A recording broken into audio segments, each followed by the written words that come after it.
Happy Transfer Tuesday, everybody, the day of the week where we take a look at our finances to see if there's any money moves we can make in a positive direction. Also, happy Halloween, of course. I'm just going to start with a couple updates that I have been meaning to make for you guys.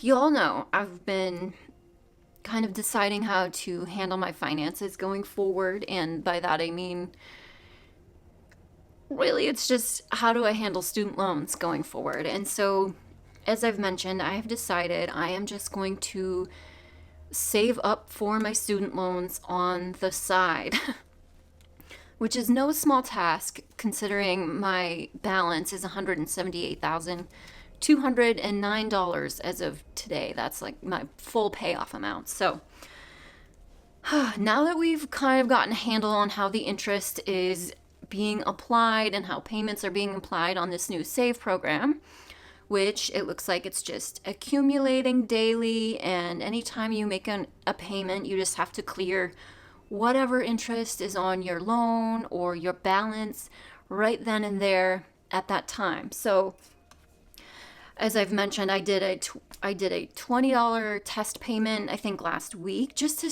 make sure that I really knew how additional payment was going to be applied. And so yes, that $20 was in addition to my monthly payment. And I applied it at a specific loan, the smallest one I have actually. I have 26 loans in total that make up my whole balance, and they're all with Mohiga, all federal student loans at this point. So it's all one payment, which is nice. But I decided to make that additional $20 test payment, see how much of it would go to principal on my smallest loan. And $18.44 of it went to principal, $1.56 of it went to interest. And I made this payment shortly after the start of a new billing cycle for my month. So each of my loans had gained some interest, but now I just know anytime I want to apply an additional payment towards principal, I just need to be strategic about it. And that's what I suggest for you guys as well, is maybe saving up on the side, waiting until you have a certain amount, and then watching your billing cycle. Know exactly when your billing cycle closes, and then the new month reopens, and dump that additional payment right then and there, as close to you can, as close as you can to the start of the billing cycle, so that the interest is at its lowest, so that the maximum amount possible of that additional payment is going to go to your principal instead of a bunch to interest. Obviously, it's up to you guys how you want to handle that. I know some of you have been saying that's kind of your game plan. Others of you are choosing, I saw, to make payments every single week, and to each their own. Obviously, do whatever works best for your life. I'm just kind of trying to come out of this dollar for dollar, the least I can out of my own pocket. And as always, this isn't to escape from my responsibility of paying back my student loans, not by any means, okay? I have made significant progress to my student loans over the last 6 years, and even for the few years before that, between graduation and actually making progress, I was really not making a lot of money, so my payment was low, and I just watched my balance balloon for years because of this compounding interest. So the balance I have today is still way more than the principal that I ever borrowed, despite years of consistent additional effort on my part to get rid of my damn student loans. And of course, I decided to tackle private ones first once I actually did have extra money, just because, I mean, we all know they were insanely predatory and had their own shitty stipulations. And I'm so happy private student loans are out of my life, and I've just been dealing with federal. Clearly, still not great as far as how the interest was handled for all of those years, as my balance is still huge and way more than I borrowed, but certainly not as bad as those damn predatory private student loan lenders were. But luckily, I'm out of that mess, and now I'm just trying to get through the federal mess, which obviously $178,000 is going to take me a long time. But now that I've kind of switched gears, I have a solid emergency fund and sinking funds, and now I have decided to take a chunk of my money. I had about $30,000 saved for real estate and emergencies, whatever, I don't know, but I've decided to switch gears, and I'm going to dedicate that account strictly to student loan savings, and I'm going to try and shave off every extra bit I can from my W-2 pay to slowly drop in there, and I'm putting all YouTube income in there for now, and any additional direct support I get from you guys, I'm just going to keep throwing in there, and one day, one day, I hope to have the full amount saved up and can just drop on them if and when I need to.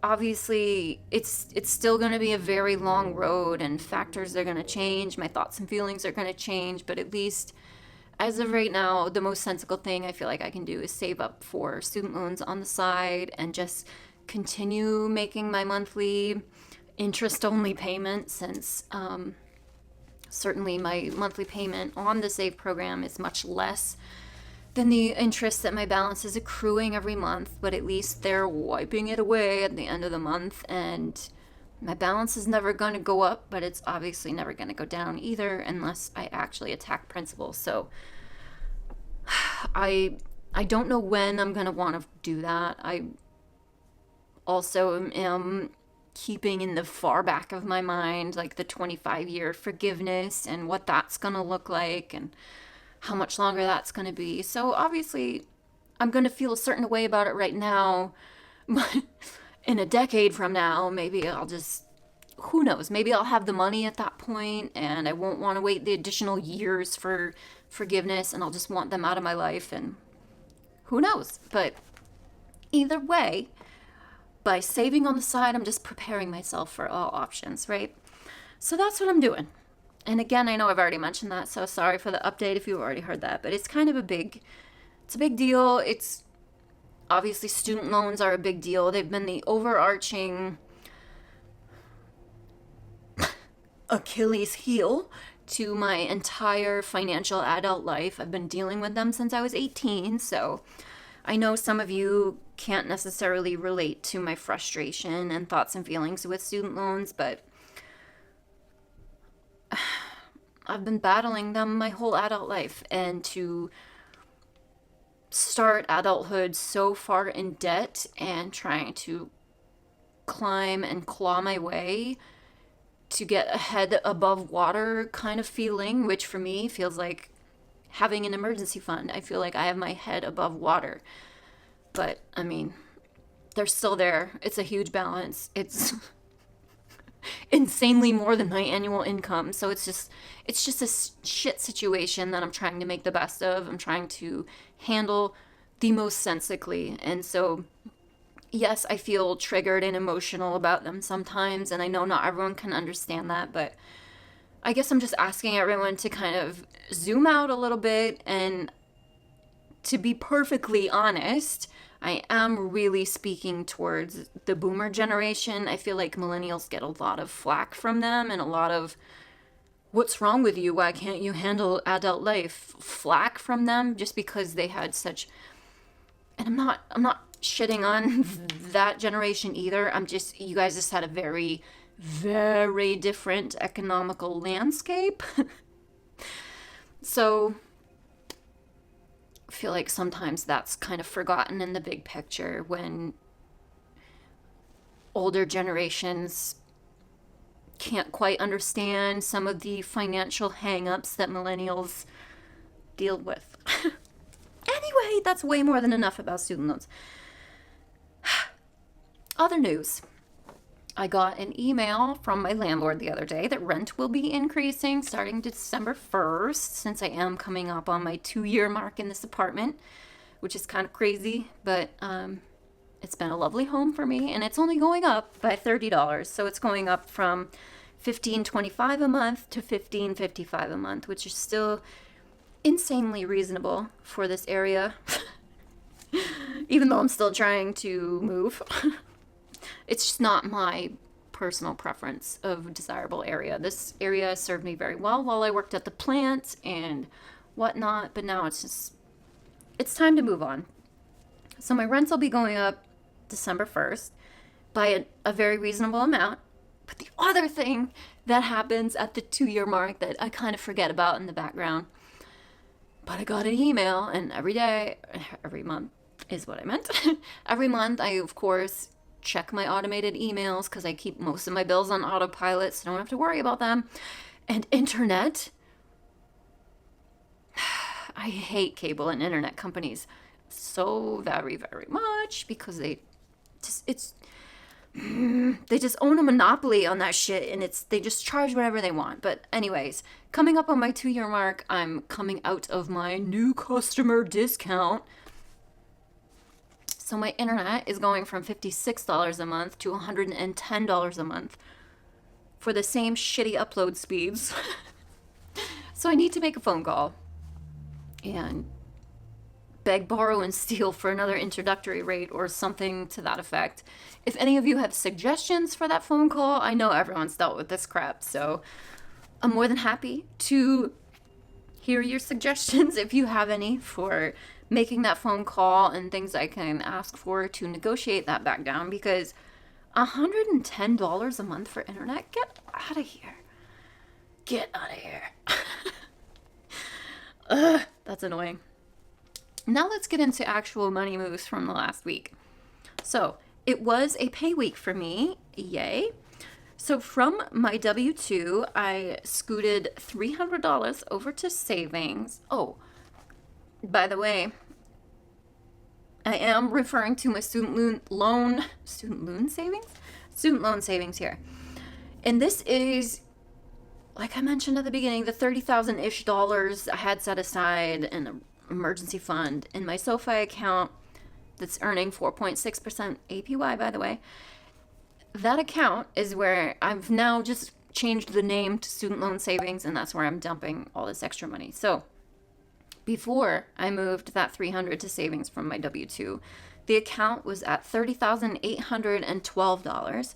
So I moved that $300 from my W-2 pay. And then on the 28th, I got a notification from Venmo that Jennifer had sent me $200, and she said to add to your balance. Thank you so much, Jennifer. Absolutely moved that $200 right over to that savings as well.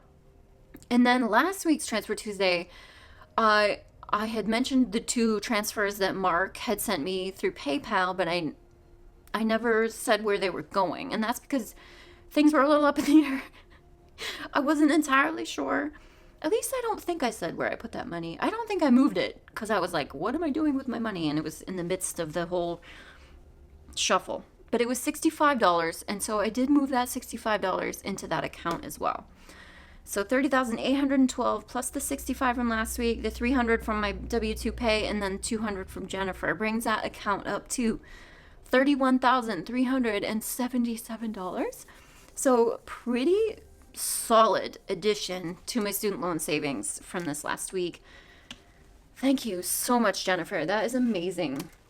I appreciate all of you so very much for your support along this path. It's going to be a long one, but as I've mentioned in the previous video about this, hopefully it's not going to take as long as I'm dreading for this to go. It's going to be a long slog, no doubt about that, but hopefully it's not going to take another decade. We'll see, though.